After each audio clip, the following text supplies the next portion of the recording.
Assalamualaikum warahmatullahi wabarakatuh. Masih dengan gua Vidi di Nyeritain Horor. Dan ini adalah kisah dari 3 sahabat, Doni, Hasan, dan Yeni, cowok. Mereka merencanakan pendakian santai ke Gunung Arjuno. Tapi siapa sangka, perjalanan yang seharusnya penuh keindahan berubah menjadi pengalaman paling menyeramkan dalam hidup mereka.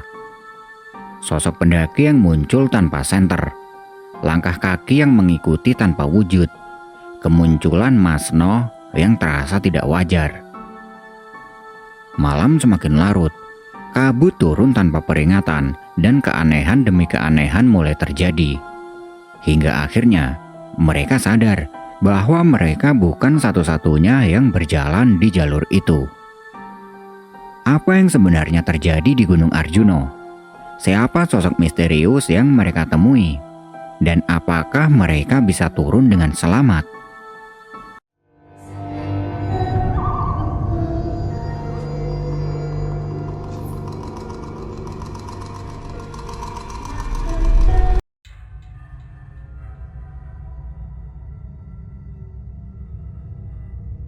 Langit sore mulai gelap waktu Doni, Hasan, dan Jenny akhirnya sampai di base camp Gunung Arjuno via Purwosari. Angin dingin khas pegunungan mulai terasa, tapi semangat mereka masih tinggi. Berangkat dari Sidoarjo naik kendaraan umum emang agak ribet, tapi perjalanan ini udah mereka rencanain jauh-jauh hari. Tanpa banyak basa-basi, mereka langsung menuju pos perizinan. Di tahun 2016, aturan buat naik gunung masih santai, nggak seribet sekarang.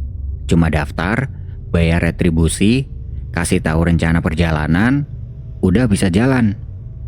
Nggak ada syarat-syarat aneh kayak surat keterangan sehat atau booking online segala. Matahari makin tenggelam, dan akhirnya mereka bertiga mikir, mau ngecamp di base camp atau langsung jalan aja. Setelah diskusi sebentar, mereka sepakat buat mulai mendaki dulu. Kalau capek di jalan, tinggal cari tempat buat istirahat. Gas lah, nanggung kalau nunggu besok pagi. Malam-malam gini hawanya enak, adem, kata Doni yang emang paling semangat di antara mereka bertiga. Hasan dan Yeni setuju. Mereka pasang headlamp, atur carrier biar nyaman, lalu mulai melangkah. Malam itu jadi awal perjalanan mereka ke puncak Arjuno, tanpa tahu kejadian apa yang bakal mereka hadapi di perjalanan. Malam semakin pekat waktu Doni, Hasan, dan Jenny mulai melangkah meninggalkan base camp. Jalur awal masih enak, tanah padat dengan jalan setapak yang cukup luas. Suasana sepi, cuma ada suara langkah mereka bertiga. Kadang diselingi suara jangkrik atau gesekan dedaunan yang tertiup angin. Yeni yang jalan di depan sesekali nengok ke belakang. Sepi banget ya, gak ada pendaki lain malam-malam gini, katanya sambil menyesuaikan headlamp biar nyorot ke jalur. Hasan yang ada di tengah cuma nyengir. Baguslah, jadi gak ribet papasan sama orang. Tapi ya, kalau rame dikit juga lebih enak sih. Doni yang di belakang malah tertawa kecil. Lagian kita yang aneh, orang-orang mungkin udah istirahat, kita malah naik. Mereka terus jalan. Makin lama, jalur mulai nanjak dan bikin nafas mulai berat.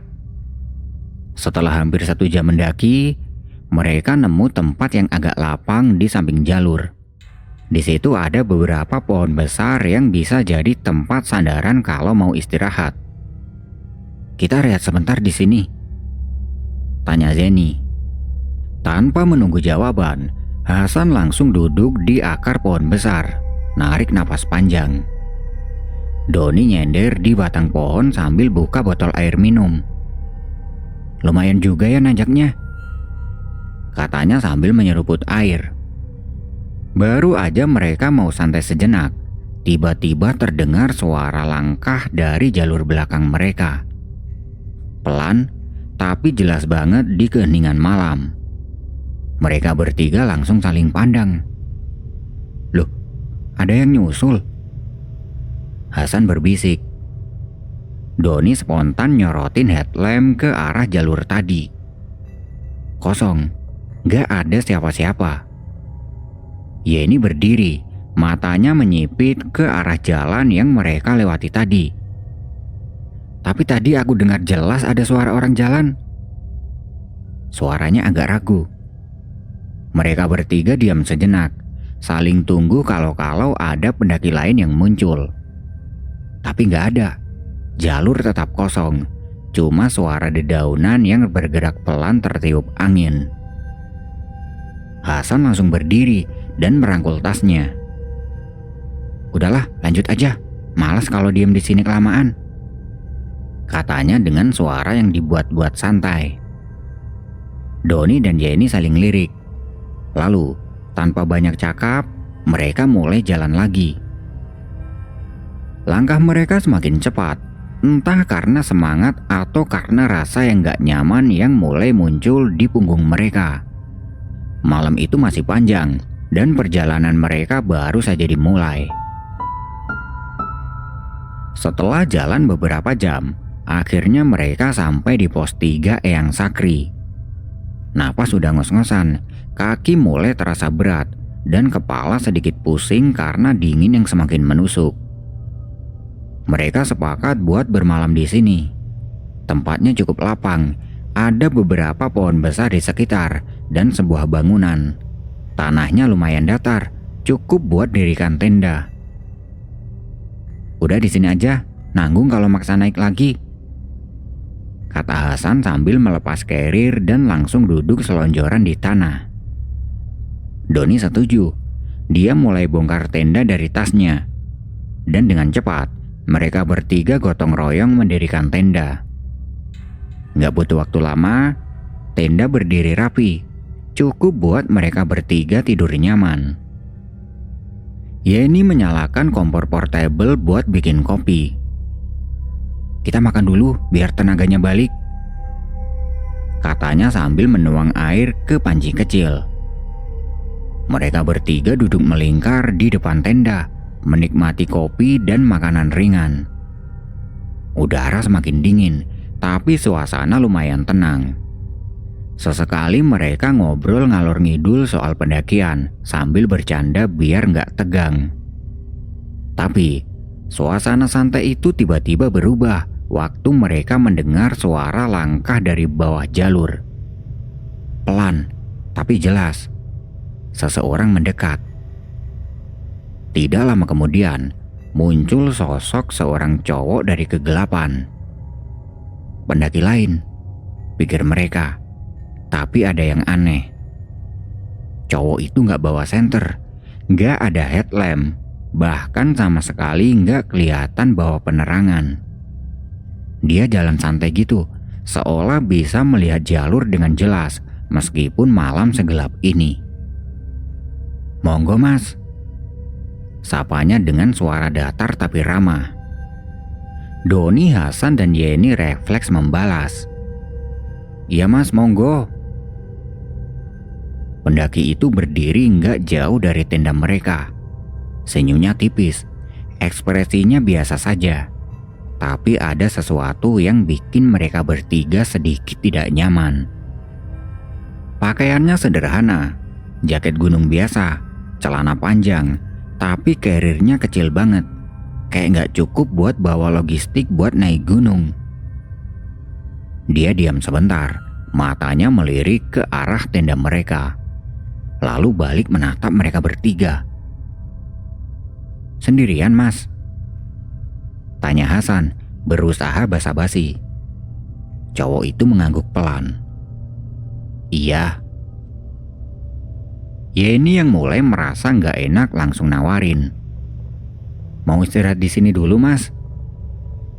Tapi cowok itu cuma tersenyum, lalu bilang, "Gak usah, saya lanjut aja." Tanpa banyak kata lagi, dia melangkah lagi ke atas. Tapi langkahnya aneh. Tenang, santai, dan tanpa suara. Padahal Jalur di sini penuh dengan akar dan batu yang harusnya bikin kaki berbunyi saat melangkah.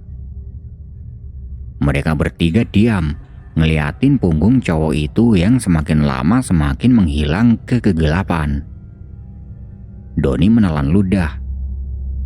Kok dia jalan gitu aja ya? Gak pakai senter? Hasan dan Yeni nggak langsung jawab.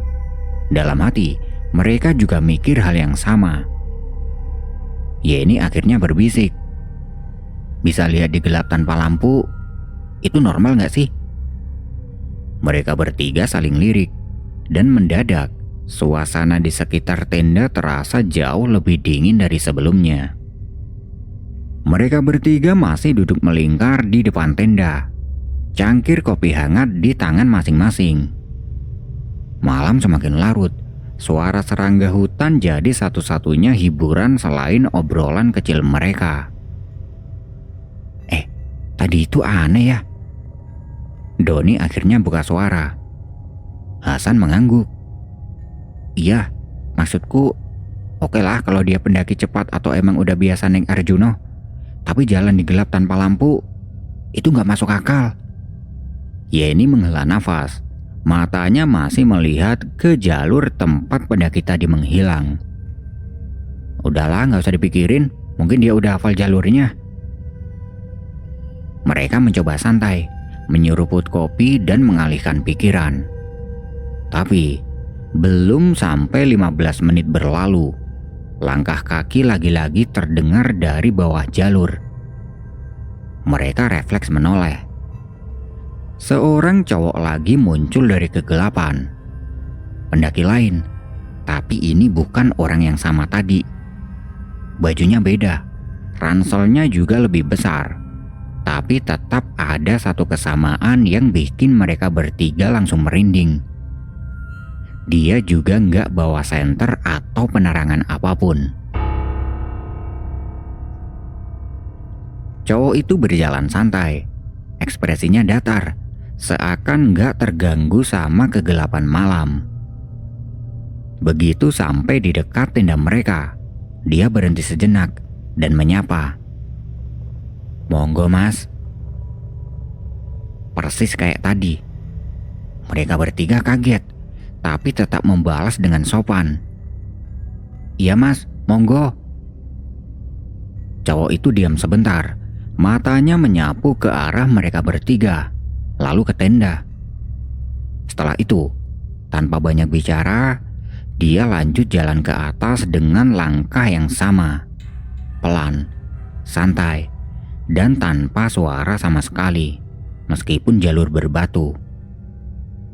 Hasan langsung berdiri dan ngeliatin punggung pendaki itu sampai benar-benar hilang di kegelapan. Aku gak suka kayak gini, bisik Hasan dengan pelan. Yeni memeluk lututnya, pandangannya gelisah. Dua orang loh ini, dua-duanya jalan tanpa lampu.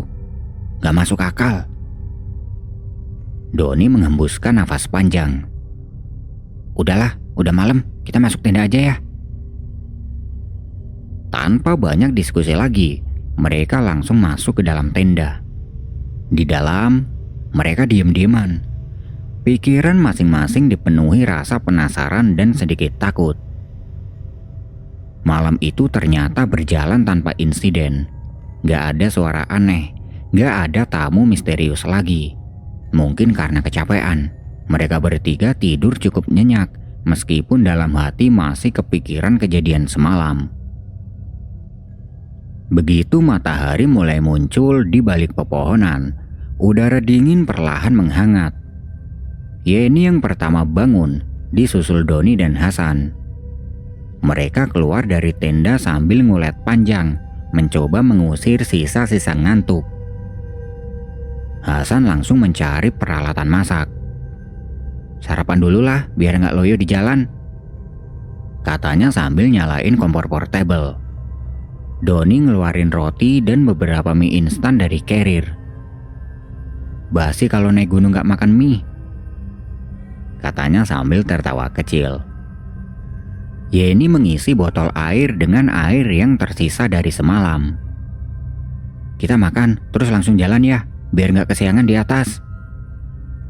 Mereka bertiga makan dengan lahap, menikmati udara pagi di ketinggian yang masih sejuk. Setelah selesai, mereka beres-beres, ngecek lagi barang-barang di carrier, lalu mulai perjalanan lagi menuju puncak.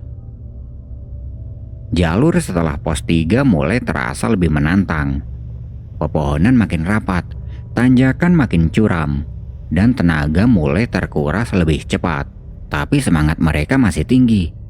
Sesekali mereka berhenti buat istirahat, minum, atau sekedar ambil nafas. Matahari udah hampir di atas kepala waktu akhirnya mereka tiba di pos 5 Makutoromo. Tempatnya lebih terbuka dibanding pos-pos sebelumnya. Beberapa batu besar berserakan di sekitar, dan ada sisa-sisa perapian pendaki lain. Doni duduk di salah satu batu besar sambil melepaskan carrier dari punggungnya.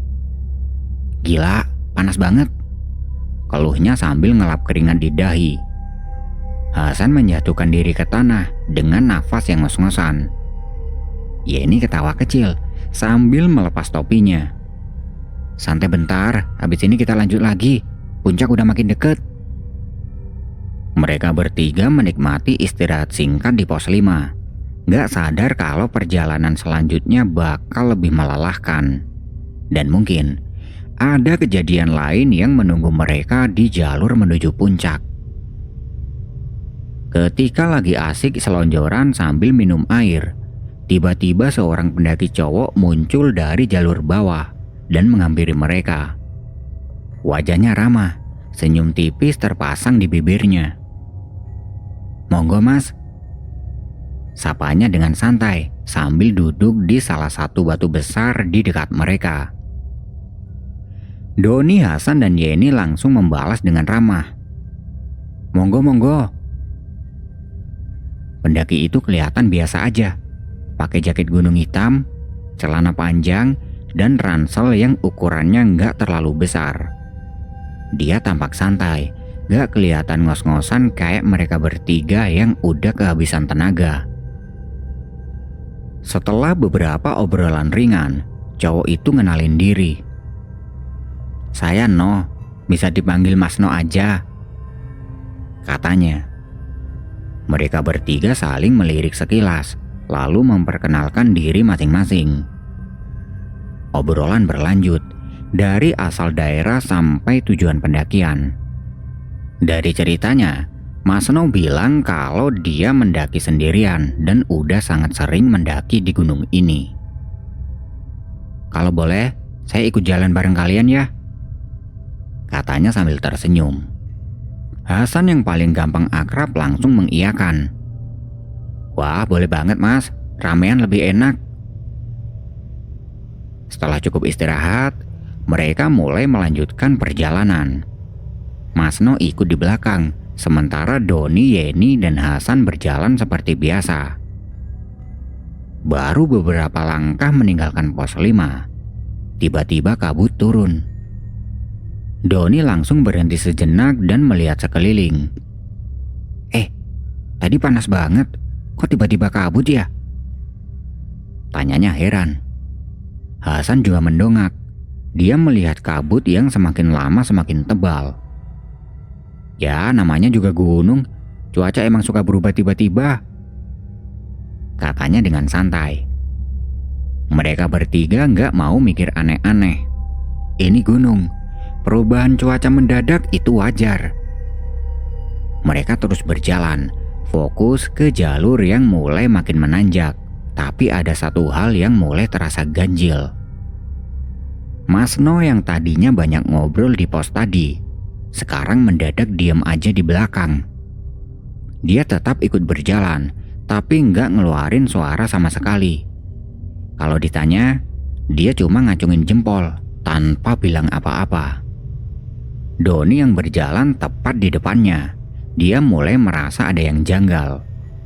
Bukan cuma soal sikap diamnya, tapi juga cara dia berjalan. Jalur makin menanjak, mereka bertiga mulai ngos-ngosan. Tapi Mas No, langkahnya tetap santai. gak ada tanda-tanda kelelahan sama sekali. Doni melirik ke belakang, ngeliatin Masno yang masih jalan dengan ritme yang sama. Gak terlalu cepat, tapi juga gak kelihatan berat sama sekali. Doni mulai merasa tidak nyaman. Ada sesuatu yang aneh dengan Masno, tapi dia gak bisa bilang itu apa. Tapi ada satu hal yang jelas, Masno mungkin bukan pendaki biasa. Setelah perjalanan panjang dan melelahkan, akhirnya Doni, Hasan, dan Yeni sampai di puncak Gunung Arjuno. Matahari sudah mulai condong ke barat. Sinarnya yang keemasan menyapu hamparan awan di bawah mereka. Pemandangannya sangat luar biasa. Hampir gak ada suara selain angin yang berembus pelan. Di puncak, cuma ada beberapa pendaki lain. Wajar sih, kebanyakan orang lebih memilih naik untuk sunrise, bukan buat sunset. Mereka bertiga senang. Capek mereka langsung terbayar lunas dengan indahnya pemandangan ini. Tapi, di tengah euforia itu, mereka baru sadar sesuatu. Masno hilang. Hasan menoleh ke belakang, mencari sosok pendaki yang tadi jalan di barisan paling belakang. Masno mana? Tanyanya heran. Yeni juga ikut melihat sekeliling. Lah, tadi masih di belakang kan? Doni langsung merasa ada yang tidak beres. Dari tadi aku udah ngerasa aneh sama dia, katanya dengan pelan. Hasan dan Yeni menoleh ke Doni dengan bingung. Maksudnya apa? Tanya Hasan.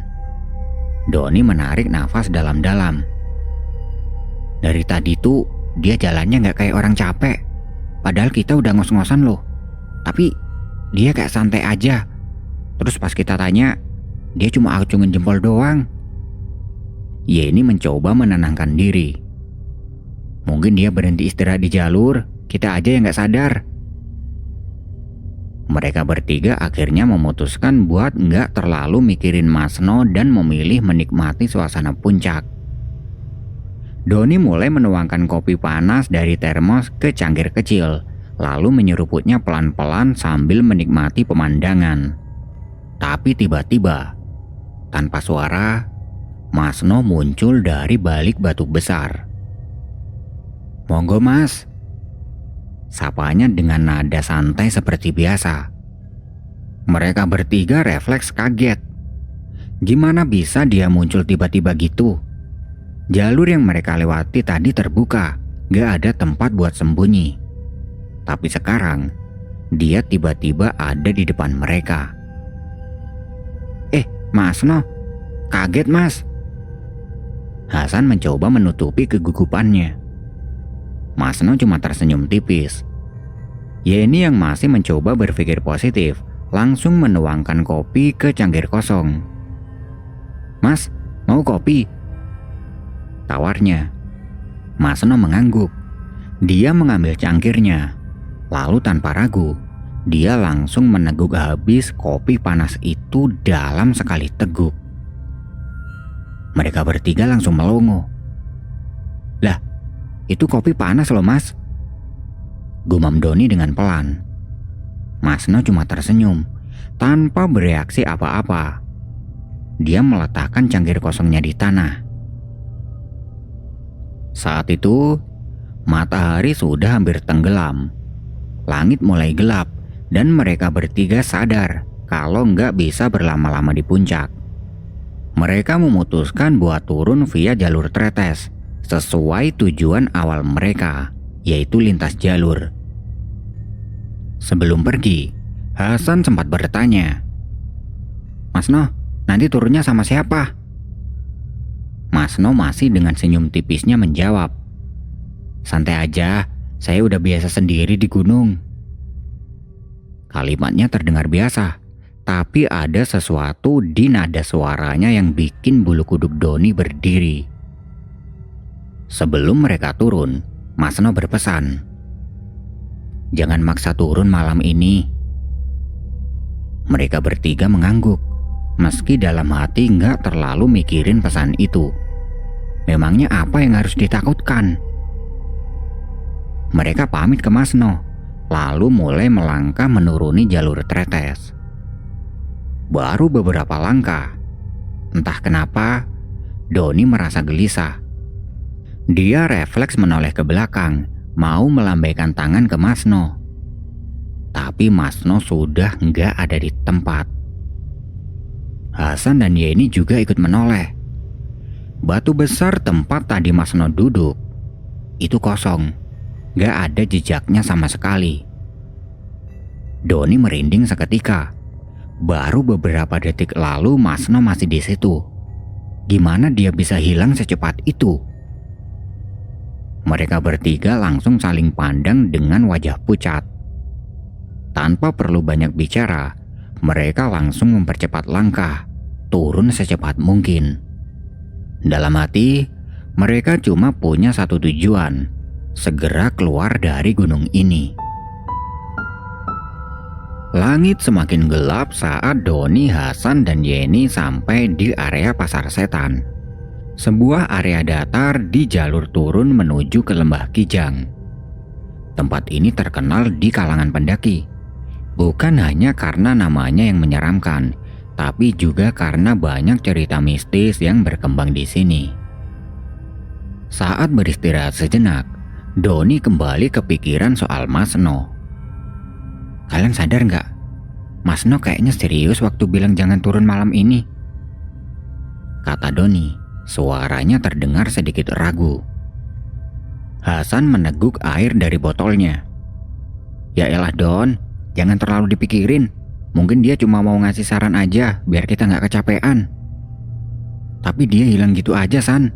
Dan dia juga minum kopi panas tanpa bereaksi.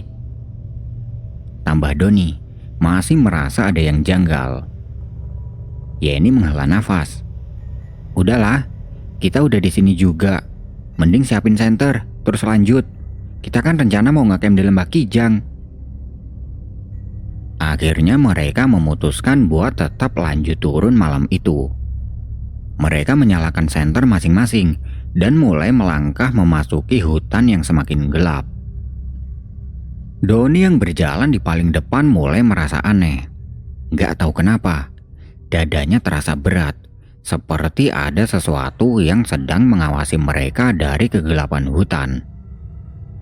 Setiap langkah yang mereka ambil, rasanya seperti makin dalam masuk ke tempat yang bukan milik mereka.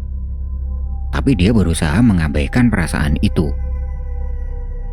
Beberapa menit berjalan, mereka sampai di sebidang tanah datar. Lumayan buat istirahat sebentar sebelum lanjut. Bentar ya, aku kencing dulu, kata Yeni sambil melangkah ke semak-semak pinggir jalur. Doni dan Hasan langsung duduk di tanah sambil mengatur nafas. Baru beberapa menit mereka beristirahat, Yeni tiba-tiba keluar dari semak-semak dengan wajah pucat. Ayo, cepat turun, katanya dengan suara agak gemetar. Doni dan Hasan saling pandang. Loh, kenapa? Tanya Hasan dengan bingung.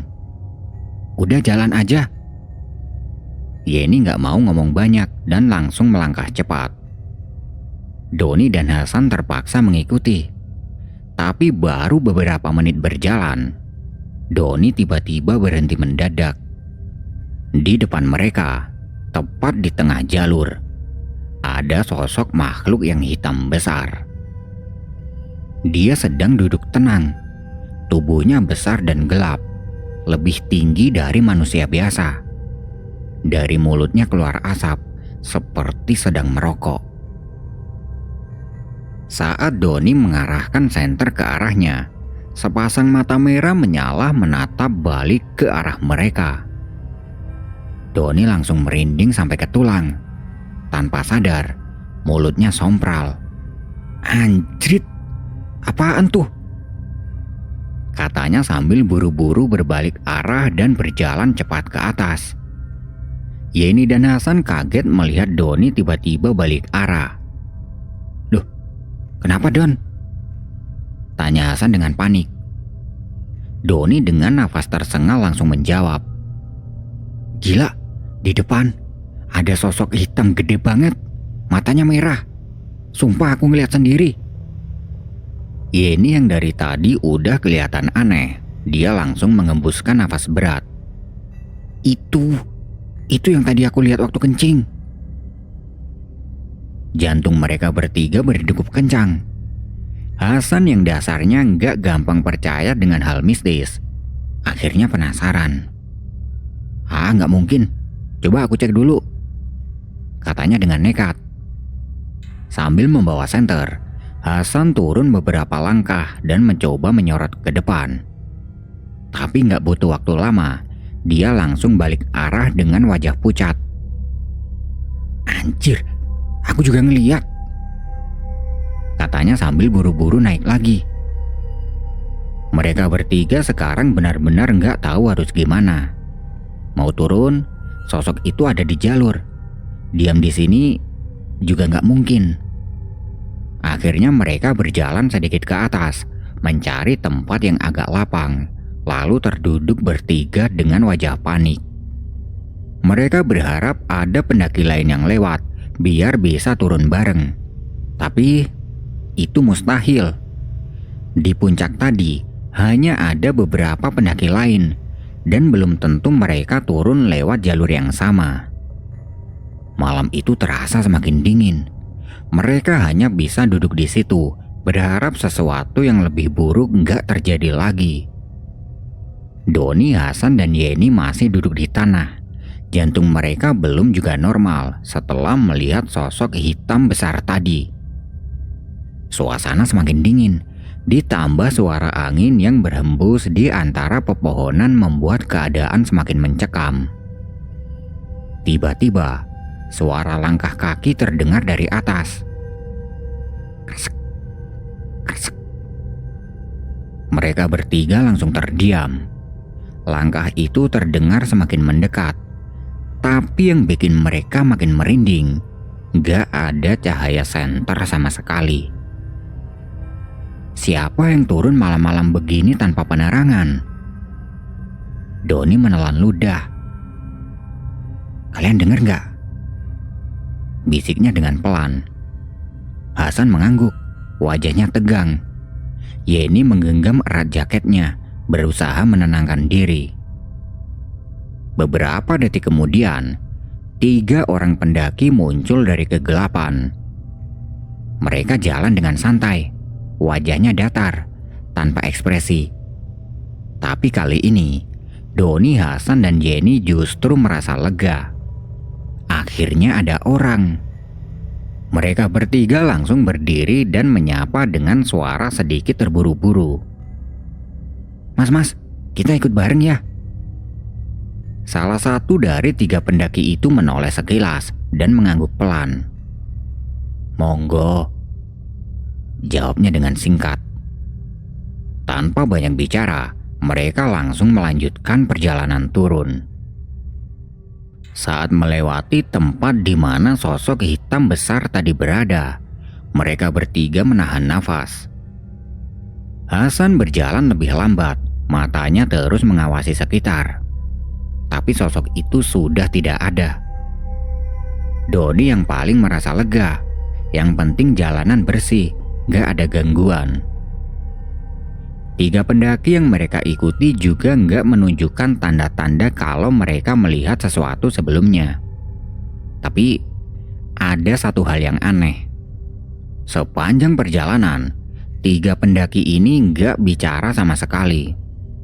Kalaupun ditanya duluan, jawabnya singkat banget. Seperti mereka nggak mau banyak ngobrol atau sengaja menjaga jarak. Hasan yang dasarnya orangnya nggak bisa diam, akhirnya coba ngajak ngobrol salah satu dari mereka. Mas, tadi naik di jalur mana? Tanyanya dengan pelan. Salah satu pendaki itu menoleh sebentar, lalu menjawab. Purwosari. Suaranya datar, gak ada nada lelah atau emosi sama sekali. Yeni yang mulai merasa suasana makin aneh, dia ikut bertanya. Masih banyak mas yang di puncak. Pendaki di tengah menjawab pelan. Dikit. Mereka bertiga mulai bertukar pandang. Kenapa mereka ini kayak dingin banget? Biasanya kalau ketemu sesama pendaki di gunung, obrolan ngalir gitu aja. Tapi mereka ini beda. Meski ada perasaan aneh, Doni, Hasan, dan Yeni tetap mengikuti mereka. Karena yang terpenting saat ini cuma satu, turun dengan selamat. Langkah kaki 3 pendaki misterius itu semakin cepat. Doni, Hasan, dan Yeni berusaha mengejar. Tapi entah kenapa, mereka sulit mengimbangi kecepatan mereka. Hasan berbisik. Wih, kok makin ngebut sih mereka? Doni menoleh ke Yeni, berharap dia juga merasa ada yang aneh. Yeni mengangguk pelan, wajahnya mulai terlihat tegang. Mereka bertiga berusaha mempercepat langkah. Tapi anehnya, 3 pendaki itu semakin jauh. Sampai akhirnya, di sebuah tikungan jalur, mereka hilang tanpa jejak. Doni langsung berhenti dan mengedarkan senter ke area sekitar. Loh, mereka kemana? Hasan menggeleng. Gila, cepet banget hilangnya. Yeni merinding. Kita turun aja, gak usah ngecamp di Lembah Kijang. Aku gak yakin sama tempat ini. Awalnya Hasan ragu, tapi setelah mengingat kejadian-kejadian aneh sepanjang perjalanan ini, dia akhirnya setuju. Mereka bertiga memutuskan buat terus jalan menuju pos 3. Dalam perjalanan turun, suasana semakin sepi. Angin malam berembus pelan, membuat dedaunan di sekitar bergerak dengan perlahan. Awalnya, perjalanan terasa lancar, tapi setelah beberapa menit berjalan, kresek, kresek. Mereka bertiga langsung terdiam. Langkah kaki itu kembali terdengar berjalan di belakang mereka. Doni menoleh, tapi gak ada siapa-siapa. Mereka mempercepat langkah, tapi suara itu tetap mengikuti. Kadang terdengar dari belakang, kadang dari samping, bahkan dari depan. Bro, kita diikutin, bisik Hasan dengan pelan. Doni menelan ludah. Tahu, diem aja, jangan nengok. Yeni menggenggam lengan jaketnya erat-erat, berusaha menenangkan diri. Setiap mereka berhenti, suara langkah kaki itu juga berhenti. Setiap mereka berjalan, suara itu juga ikut berjalan. Mereka menunduk, mengabaikan suara itu, dan terus melangkah. Sampai akhirnya, lampu tenda di pos 3 mulai terlihat dari kejauhan. Mereka langsung merasa lega karena ada beberapa pendaki lain yang sudah ada di sana. Begitu sampai, tanpa banyak bicara mereka langsung mencari tempat buat mendirikan tenda. Setelah tenda berdiri, mereka memasak mie instan dan makan malam sambil membicarakan keanehan yang mereka alami tadi. Hasan akhirnya mencoba menyimpulkan sesuatu. Aku ngerasa ini semua terjadi gara-gara jumlah kita ganjil. Doni dan Yeni menoleh. Di Gunung Arjuno, katanya pantang naik dengan jumlah ganjil. Bisa jadi itu sebabnya kita ngalamin keanehan ini, lanjut Hasan. Doni termenung. Dari awal mereka mendaki, memang banyak hal aneh yang terjadi. Yeni menghela nafas. Kalau emang gitu, ya udahlah. Yang penting sekarang kita udah sampai di sini dengan selamat. Mereka bertiga akhirnya sepakat buat melupakan kejadian tadi dan fokus istirahat. Malam itu, meski ada sedikit ketakutan di dalam hati, mereka bisa tidur dengan nyenyak, gak ada gangguan apapun. Pagi harinya, mereka bangun lebih awal dan langsung bersiap buat turun. Setelah sarapan dan beres-beres, Mereka berpamitan dengan pendaki lain yang ada di pos 3, lalu melanjutkan perjalanan menuju base camp. Perjalanan turun berjalan lancar tanpa kendala. Gak ada suara aneh, gak ada sosok misterius, dan gak ada gangguan. Begitu sampai di base camp, mereka langsung melapor ke petugas kalau mereka mendaki lintas jalur. Setelah beres urusan izin, mereka mencari tumpangan buat kembali ke Sidoarjo. Perjalanan ini penuh misteri dan pengalaman yang gak akan pernah mereka lupakan. Tapi yang paling penting, mereka pulang dengan selamat. Nah, itu tadi adalah sebuah kisah horor yang bisa aku sajikan ke kalian semua. Buat yang masih stay, aku ucapin terima kasih. Dan tunggu kisah horor selanjutnya.